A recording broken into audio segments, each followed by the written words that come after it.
Hello दोस्तों, हमारे YouTube channel excellent exam में मैं विवेक आपका फिर से स्वागत करता हूं।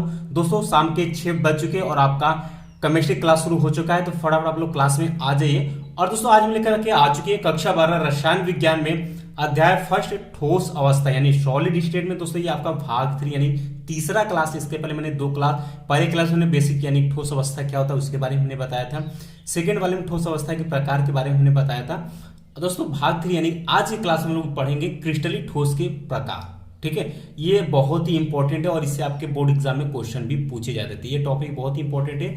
ये मुख्यतः दोस्तों 4 प्रकार के होते हैं, तो एक पॉइंट टू पॉइंट एक को हम अच्छे से डिस्कस करते हुए उसके एग्जाम्पल समझते हुए आगे बढ़ेंगे। तो दोस्तों जितने स्टूडेंट अब तक क्लास में आ चुके हैं, इस क्लास को आप लोग लाइक कर दीजिएगा, अपने दोस्तों में ज्यादा से ज्यादा आप लोग शेयर करिएगा। जो हमारे प्यारे नए स्टूडेंट चैनल में पहली बार आए हैं तो चैनल को आप लोग सब्सक्राइब करके घंटी को आप लोग दबा दीजिएगा ताकि जितने भी क्लास चले उसका नोटिफिकेशन आपको मिलती रहे।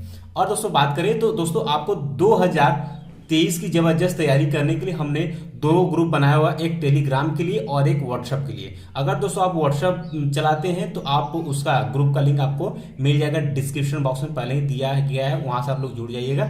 या फिर दोस्तों साथ में आपका टेलीग्राम का भी लिंक दिया गया है, तो टेलीग्राम से भी आप लोग जुड़ सकते हैं। इससे फायदा क्या होगा, जैसे अभी हम पढ़ाएंगे, पढ़ाने के बाद इसका जो PDF होगा वो हम आपको फ्री में वहां पर शेयर कर देंगे, और जो भी नोटिस रहेगा, जो भी चीजें रहेंगी वहां पर हम आपको शेयर करते रहेंगे। और जो क्लास है उसका हम लिंक भी वहां पर शेयर करते हैं ताकि आप टाइम से क्लास को ले सकें। ठीक है, जितना दोस्तों बताते हैं अगर उतना आप लोग करते चलते हैं तो आप बोर्ड एग्जाम में कम से कम आप 85% प्लस आप आराम से स्कोर कर सकते हैं। क्योंकि दोस्तों सिलेबस बहुत ही ज्यादा नहीं रहा, पहले की अपेक्षा बहुत ही कम हो चुका है। और अगर आप मेहनत करेंगे, स्टेप मार्किंग आपके यहाँ पर मार्क्स मिलेंगे। जिस तरीके से इस बार 2022 में कॉपी चेक हुई है, तो अगर आप आराम से भी मेहनत थोड़ा थोड़ा करते हुए चलेंगे ना, तो भी आप अच्छा सा परसेंटेज ला सकते हैं। ठीक है, तो दोस्तों सबसे पहले हम क्रिस्टली ठोस के प्रकार को हम लोग शुरू करने से पहले जो है थोड़ा, यानी जो कल हमने डिस्कस किए थे पिछले क्लास में, थोड़ा सा उसको हम लोग आपको क्लियर करके फिर हम आज सेशन शुरू करते हैं। तो दोस्तों पिछले क्लास में जो था लेक्चर 2, यहाँ पर आप देख सकते हैं, पिछले क्लास में हमने बताया था कि पदार्थ के 3 यहाँ पर अवस्था पाए जाते हैं, ठोस, द्रव, गैस। ठीक है, इसमें हमने जो कि सबके बारे में क्लास फर्स्ट वाले में बताए थे। ठीक है, अब दोस्तों ध्यान सुनिएगा, ठोस दो प्रकार के होता है, एक क्रिस्टली ठोस होता है, दूसरा अक्रिस्टली ठोस होता है। ठीक है, तो उसके बाद दोस्तों ठोसों के वर्गीकरण के आधार पर हमने क्रिस्टली ठोस क्या होता है, अक्रिस्टली ठोस क्या होता है, उसका परिभाषा और उनका उदाहरण हमने आपको बता दिए थे। ठीक है, अब दोस्तों ये जो अक्रिस्टली ठोस है, देखिए ध्यान सुनिएगा, ये जो अक्रिस्टली ठोस है ये आपको नहीं पढ़ना, यानी ये आपके सिलेबस में आपको ये पूरा पढ़ना नहीं है। आपको पढ़ना कौन सा, क्रिस्टली ठोस। तो आज के सेशन हम क्रिस्टली ठोस के प्रकार को हम आगे बढ़ाएंगे। तो दोस्तों आइए चलते हैं, क्रिस्टली ठोस के प्रकार को देखते हैं और एक एक पॉइंट डिस्कस करते हुए आगे बढ़ते हैं। तो दोस्तों अब शुरू करते हैं क्लास को। तो यानी कि दोस्तों हमने बताया था कि ठोस को दो प्रकार में हमने बांटे थे। पहला आपका क्या था भाई, आपका क्रिस्टली ठोस था, यही था क्रिस्टली ठोस, ये पहला था। दूसरा इसमें था आपका अक्रिस्टली ठोस, और क्रिस्टली ठोस। जो पिछले क्लास वाले बच्चे देखे होंगे उनको क्लियर हो गया होगा। अगर नए बच्चे हैं तो दोस्तों ये क्लास आप लोग देख लीजिएगा। इंड स्क्रीन की लास्ट में आपको ये क्लास सेकंड का आपको वहां पर स्क्रीन पर दिख जाएगा, क्लिक करके आप देख सकते हैं। या फिर दोस्तों डिस्क्रिप्शन बॉक्स में जाकर के देखेंगे तो कक्षा 12 रसायन विज्ञान का जो प्लेलिस्ट है उसको आप ओपन करेंगे, उसमें आपको वीडियो मिल जाएगा सभी। ठीक है, उसी तरीके से आपका फिजिक्स का मिल जाएगा और मैथ का भी मिल जाएगा। तो दोस्तों यहाँ पर ये दो प्रकार के हो गए। और ये जो है, ठीक है, ये अणुओं के बीच लगने वाले बलों के आधार पर इसको 4 भागों में बांटा गया है। ठीक है, इसको 4 भागों में बांटा गया है। पहला यहीं पर लिख लीजिए आप लोग, पहला सहसंयोजी ठोस,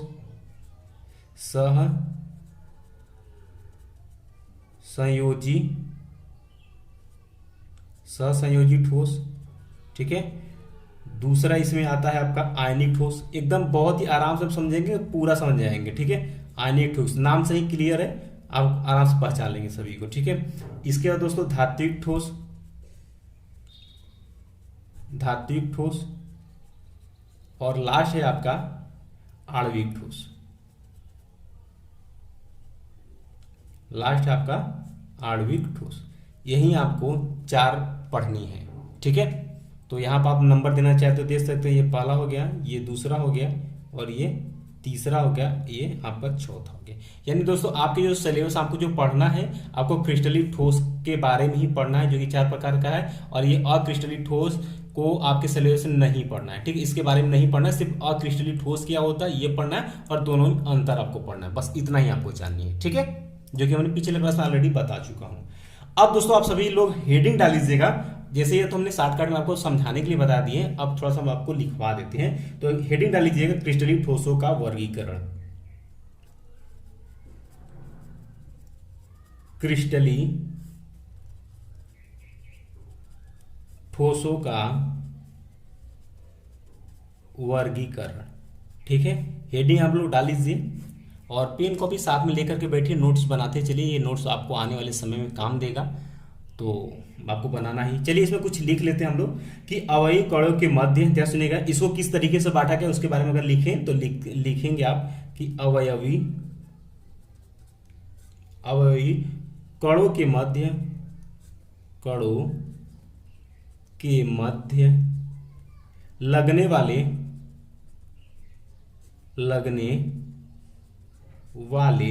बलों के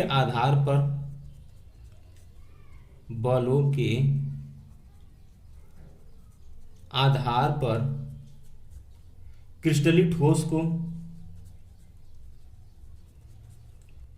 ठोस को 4 भागों में बांटा गया है, 4 भागों में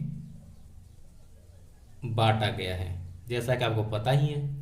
तो यहाँ पर आप नाम लिख लीजिए फटाफट, उसके बाद आपको हम आराम से इसका परिभाषा बताते हुए आगे बढ़ेंगे। पहला आपका संयोजी ठोस, ठीक, दूसरा आपका हो गया आयनिक ठोस, दूसरा हो गया आपका आयनिक ठोस, ठीक, तीसरा हो गया आपका धात्विक ठोस, बार बार लिखेंगे तो आपको याद हो जाएगा, धात्विक ठोस। उसके बाद दोस्तों आपका चौथा और लास्ट है आपका आणविक ठोस, आणविक ठोस क्या कहते हो। इतनी चीजें क्लियर हो गई, फटाफट इसको नोट कर लीजिए। इसके बाद पहला आप लोग हेडिंग डाल लीजिए, ठीक है, और यहां पर आप पहला हेडिंग डाल लीजिए, पहला क्या आपका संयोजी ठोस, इसका हेडिंग आप लोग डाल लीजिएगा। और इसमें एक पॉइंट लिखवाते हुए आपको समझाते हुए उदाहरण के साथ हम बताएंगे, ठीक है, और इसमें ये भी बताएंगे कौन सा क्वेश्चन इसमें बोर्ड एग्जाम में कैसे पूछता है, ये भी साथ हम लोग डिस्कस करते हुए आगे बढ़ेंगे। दोस्तों एकदम बेसिक से बता रहे, अगर एकदम आप कुछ भी नहीं पढ़े, यानी 11 में कुछ भी नहीं पढ़े हैं तो कोई भी दिक्कत नहीं है, ये चैप्टर आपको आसानी से आ जाएगा और इसका क्वेश्चन आपसे बनने लगेगा। एग्जाम में जब भी पूछे क्वेश्चन आप आसानी से कर भी लेंगे, ठीक है। सिर्फ आपको करना क्या, जितना बताते उतना आप क्लास को पूरा कंप्लीट देखा करिए और नोट्स बनाते चलिएगा। और वैसे भी इसका पढ़ाने के बाद पीडीएफ ऑलरेडी आपको व्हाट्सएप ग्रुप में और टेलीग्राम ग्रुप में शेयर कर देंगे, ठीक है। अब चलिए दोस्तों एक एक पॉइंट इसमें हम आपको लिखते हुए आपको समझाते हुए चलते हैं, ठीक है। तो एक पॉइंट, पहला पॉइंट आप लोग लिख लीजिएगा कि संयोजी ठोस के अवयवी कण, लिखिए आप लोग साथ में कि संयोजी ठोस के अवयवी कण जो होते हैं क्या होते हैं भाई, परमाणु होते हैं, याद रखिएगा, परमाणु होते हैं, याद रखिएगा।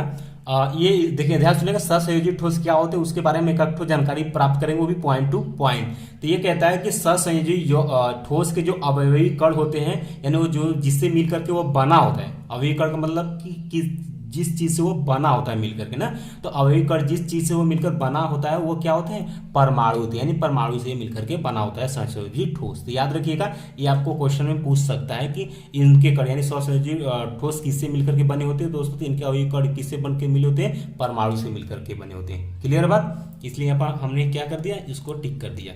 चलिए इसके बाद दोस्तों इसमें सेकेंड पॉइंट देखते हैं। सेकेंड पॉइंट कहता है कि यह एक दूसरे से प्रबल सहसंयोजी आबंध के द्वारा जुड़े होते हैं, यानी जो इनमें जो परमाणु होते हैं वह एक दूसरे से, ठीक है, तो लिखेंगे कि यह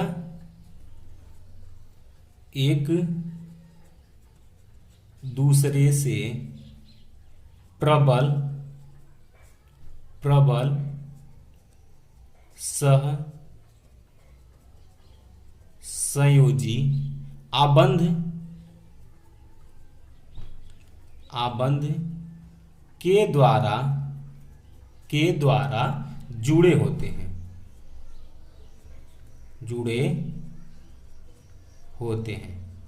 क्लियर बात। ये सब पॉइंट नोट करते चलिए और इसी से आपको वो क्वेश्चन पूछा जाएगा। चलिए अगला पॉइंट नोट करवा दें आपको। हमने दूसरा पॉइंट क्या कहा कि एक दूसरे ये यानी सहसंयोजी ठोस जो है, इनके जो परमाणु एक दूसरे से प्रबल सहसंयोजी आबंध के द्वारा क्या होते हैं, जुड़े होते हैं। यानी दो जो आपस में जुड़े होते हैं वो सहसंयोजी आबंध के द्वारा ही जुड़े होते हैं। ठीक है, चलिए यह विशाल जाल का निर्माण करता है। इंपॉर्टेंट पॉइंट है कि यह विशाल जाल का निर्माण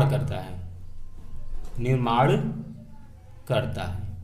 ठीक, चलिए अगला पॉइंट नोट करिए आप लोग। इनका गलनांक बहुत ही उच्च होता है, यानी कि दोस्तों इसको बहुत ऊंचे ताप पर हम इसको गला सकते हैं। तो लिखिएगा इनका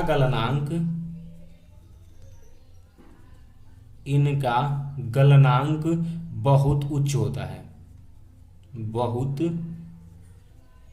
उच्च होता है। ठीक है, और लास्ट एक और पॉइंट इसमें लिख लीजिएगा आप लोग कि यह गलित अवस्था में विद्युत रोधी होते हैं। यह गलित अवस्था में विद्युत रोधी होते हैं, विद्युत रोधी होते हैं या विद्युत के रोधी होते हैं। ठीक है, इतनी बातें ध्यान सुनिएगा।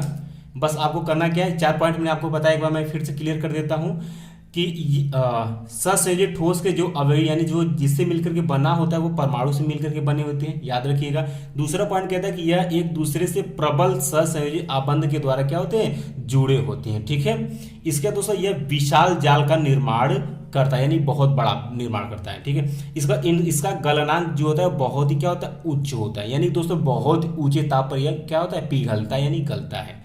इसका दोस्तों लास्ट इसमें मैंने आपको बताया कि यह गलित अवस्था में विद्युत रोधी होते हैं। ठीक है, बस इतना ही आपको करना है। अब कहेंगे सर एग्जाम्पल तो बता ही दीजिए आप लोग। एग्जाम्पल में नोट कर लीजिए, जो ज्यादातर आपके बोर्ड एग्जाम में क्वेश्चन पूछे जाते हैं एग्जाम्पल में, वो आप लोग लिख लीजिएगा। इसका उदाहरण में आप हीरा डाल लीजिएगा, हीरा, ग्रेफाइट डाल लीजिए। ठीक है, और SiC डाल लीजिएगा, एल्युमिनियम नाइट्राइड AlN डाल लीजिए आप लोग, फिर SiO2 आदि। ये सभी उदाहरण आप याद रखिएगा। ये आपका उदाहरण जो है वो आपका क्या है, वेरी इंपॉर्टेंट है। ये सबसे ज्यादा जो सबसे ज्यादा एग्जाम में क्वेश्चन में पूछे जाते हैं, मैंने उन्हीं को यहाँ पर नोट किया हुआ, तो इसको आप लोग जरूर याद रखिएगा। हीरा, ग्रेफाइट, SiCl, AlN और SiO2 ये जो है ये आपके क्या है, सहसंयोजी ठोस होते हैं। ठीक है, ये इसके उदाहरण है। क्लियर हो गया, यानी दोस्तों आपका ये पहला आपका क्लियर हो गया, सहसंयोजी ठोस क्या होते, क्या क्या इसके बारे में आपने ये जान लिया, इनका उदाहरण आपने देख लिया। अब इसमें क्वेश्चन पूछेगा कोई भी, इसमें से आप मान लेते हीरा लिख देगा, या ग्रेफाइट क्या है।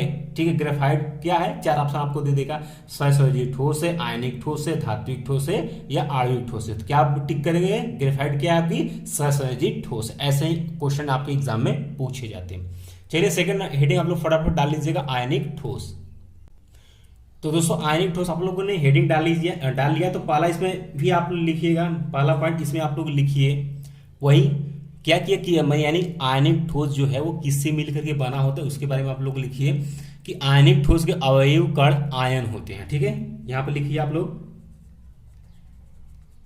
आयनिक ठोस के अवयवी कण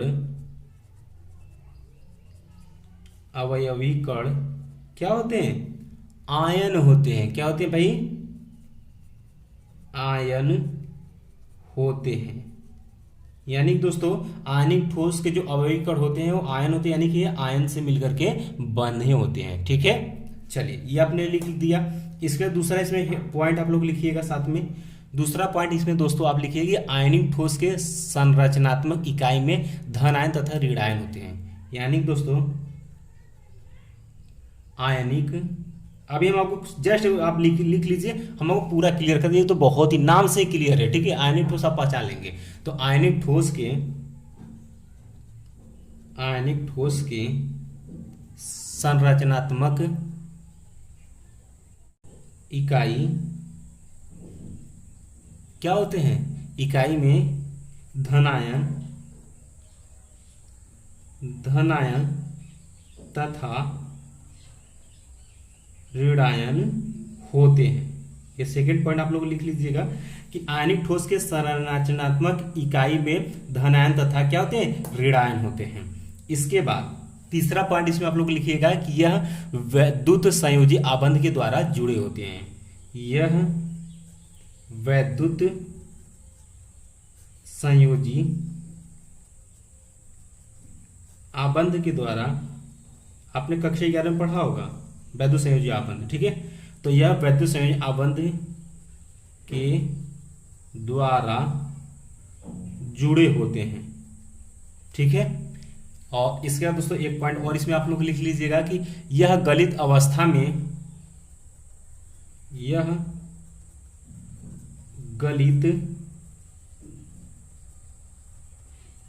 में ठीक है विद्युत के सुचालक होते हैं। विद्युत के सुचालक होते हैं तथा या जबकि, ठीक है, जबकि ठोस अवस्था में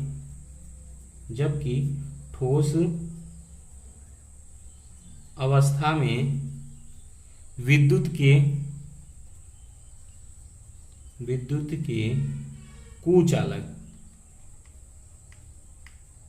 के कुचालक होते हैं। अभी हम आपको क्लियर कर देते हैं भाई, ध्यान सुनिएगा आप लोग, ध्यान से सुनिए आपको। अब एक एक पॉइंट हम आपको बताते हैं, ध्यान सुनिएगा। पहला पॉइंट कहता है कि आयनिक ठोस के अवयवी कण आयन होते हैं। यानी दोस्तों ये जिससे मिलकर के बना होता है वह क्या होते हैं? आयन होते हैं। ये नाम से क्लियर, आयनिक यानी इसमें जो भी आपके यौगिक मिले होंगे ना वो क्या होंगे? आयन होंगे। यानी उसको तोड़ेंगे आप, प्लस माइनस दोनों में टूटेंगे। तो यही कहा गया कि आयनिक ठोस के संरचनात्मक इकाई में धन आयन तथा ऋण आयन होते हैं। सेकंड पॉइंट, थर्ड पॉइंट कहता है कि यह वैद्युत संयोजी आबंध के द्वारा जुड़े होते हैं। यानी जो इनमें आबंध पाया जाता है वह कौन सा होता है? वैद्युत संयोजी। आपने कक्षा 11 में वैद्युत संयोजी बंध पढ़ा होगा, ठीक है, वो इससे जुड़े होते हैं। और लास्ट पॉइंट कहता है कि यह गलित अवस्था, यानी जब ये पिघला होता है, यानी जब इस द्रव होता है अवस्था में विद्युत के सुचालक, यानी इसमें दोस्तों आपके क्या होते हैं? विद्युत क्या होते हैं? प्रवाहित हो सकते हैं, यानी प्रवाहित होते हैं। जबकि ठोस अवस्था में, यानी अगर ये ठोस अवस्था में अगर रहता है तब ये क्या होता है? विद्युत के कुचालक होते हैं। यानी दोस्तों इसमें आपके जो विद्युत है, इलेक्ट्रिक है, वो आपका क्या होता है? इसमें नहीं जाएगा करंट, ठीक है। जैसे में एग्जाम्पल में आप लोग लिखिए फटाफट, जैसे में आप लोग लिखिए NaCl, लिखिए NaCl। दोस्तों इसको अगर आप तोड़ेंगे तो किस में टूट जाएगा? Na प्लस Cl माइनस में टूट जाएगा। देख सकते हैं दो आयन प्लस और माइनस टूटा, इसलिए क्या कहलाएगा? आयनिक ठोस कहलाएगा NaCl। इसी तरीके से आपका ZnS भी आपका टूट जाएगा और आपका MgO टूट जाएगा आपका। इसी तरीके से CaF2 आप लोग ले लीजिएगा, ठीक है। जैसे कि आपने कक्षा 11 में वैद्युत संयोजी बंध पढ़ा होगा, उसमें जितने एग्जाम्पल थे उतना यहाँ पर आयनिक ठोस में आप लिख सकते हैं, ठीक है। तो NaCl, ZnS, MgO, CaF2 ये हम सभी आदि आप लिख लीजिएगा। और ये सभी उदाहरण जो है आपके वेरी इंपॉर्टेंट है, याद रखिएगा इस सभी को। इससे ही क्वेश्चन पूछे जाते हैं, जिससे ज्यादातर क्वेश्चन पूछे गए वही हमने यहाँ पे एग्जाम्पल लिया हुआ है, ठीक है। अब दोस्तों ध्यान सुनिएगा, जैसे कि NaCl यानी कि आपने नमक ले लिया, ठीक है। जैसे कि आपने नमक ले लिया, तो अगर नमक ठोस अवस्था में रहेगा तो इसमें आप इसमें इलेक्ट्रिक यानी कि इसमें विद्युत आप प्रवेश कराएंगे, यानी इसमें विद्युत लगा देंगे ना, उसके बाद दूसरे किनारे पर आप टच करेंगे तो आपको करंट नहीं मारेगा, ठीक है। लेकिन नमक को आप घोल लीजिए, यानी नमक आपने रखा हुआ है, ठीक है, नमक रखा, इसमें आप पानी डाल लीजिए, ठीक है। और पानी डाल के इसमें इलेक्ट्रिक यानी विद्युत लगा दीजिए और इसमें आप टच करिए, इसके बाद इतना दबदबा के मारेगा ना, आप खुदा कहेंगे नहीं हाँ मार दिया आप ना, लेकिन आप ट्राई मत करिएगा, ठीक है, नहीं तो घाटा हो जाएगा। कुछ भी हो सकता है भाई, घाटा मतलब कुछ भी हो सकता है, ठीक है। तो दोस्तों आज की क्लास में हमने सहसंयोजित ठोस क्या होते हैं उनके उदाहरण हमने बता दिए, और दूसरा आपके आयनिक ठोस क्या होते हैं उनके उदाहरण हमने बता दिए। तो आज का क्लास यही हम समाप्त करेंगे, और ये दोनों आप अच्छे से तैयार कर लीजिएगा, और इसको हम इसका पीडीएफ भी हम आपको टेलीग्राम में शेयर कर देंगे और व्हाट्सएप ग्रुप में भी शेयर कर देंगे, आप लोग नोट कर लीजिएगा। बाकी दोस्तों नेक्स्ट क्लास में, ठीक है, अगला जो क्लास है उसमें हमने तीसरा प्रकार है वो हम लोग पढ़ेंगे, और तीसरा चौथा जो भी बचा हुआ है उसको हम लोग नेक्स्ट क्लास में हम लोग डिस्कस कर लेंगे, ठीक है। यानी कि दोस्तों कल के क्लास में हम लोग धात्विक ठोस देखेंगे, और कौन सा देखेंगे, आपके आणविक ठोस देखेंगे। और आणविक ठोस में दोस्तों 3 प्रकार के उसमें भी है, तो उसको भी हम लोग कल के क्लास में डिस्कस कर लेंगे, और पूरी तरीके से आपका ये समाप्त हो जाएगा, फिर हम लोग नए टॉपिक पर चलेंगे, ठीक है। तो दोस्तों वीडियो पसंद आ गया, यानी ये क्लास पसंद आ गई, तो अभी तक आप लोगों ने क्लास को लाइक नहीं किया, लाइक कर दीजिएगा, अपने दोस्तों में आप लोग शेयर करिए, और ग्रुप भी बना लीजिए, और उस ग्रुप में भी आप क्लास को ज्वाइन कर सकते हो, उसमें हमें भी ऐड कर सकते हैं, ठीक है। और दोस्तों जो हमारे प्यारे नए स्टूडेंट चैनल में पहली बार है, चैनल को आप लोग सब्सक्राइब करके घंटी को दबा दीजिएगा, ताकि जितने भी इंपॉर्टेंट क्लास है वो आपको मिलती रहे, ठीक है। बाकी मिलते हैं दोस्तों 7 बजे, आपका क्या है, मैथ का क्लास है, तो मैथ की क्लास में आप लोग जुड़ जाइएगा। रोजाना क्लास का टाइमिंग बता दें आपको दोस्तों, 6 बजे आपका केमिस्ट्री का चलता है, 7 बजे आपका मैथ का चलता है, 8 बजे आपका फिजिक्स का चलता है, ठीक है। और एक आध 2 दिन में आपका 5 बजे जो है वो आपका बायो क्लास चलेगा, ठीक है। बायो वाले बच्चे ध्यान देंगे, 5 बजे आपका बायो चलेगा, 1 या 2 दिन के बाद आपका चलना शुरू हो जाएगा। उसके बाद आपका 6 बजे केमिस्ट्री का, 7 बजे आपका मैथ का, और 8 बजे आपका फिजिक्स का। टाइम आप लोग फटाफट आप लोग नोट कर लीजिएगा, ठीक है। बाकी मिलते हैं दोस्तों नेक्स्ट क्लास में, तब तक के लिए जय हिंद, जय भारत।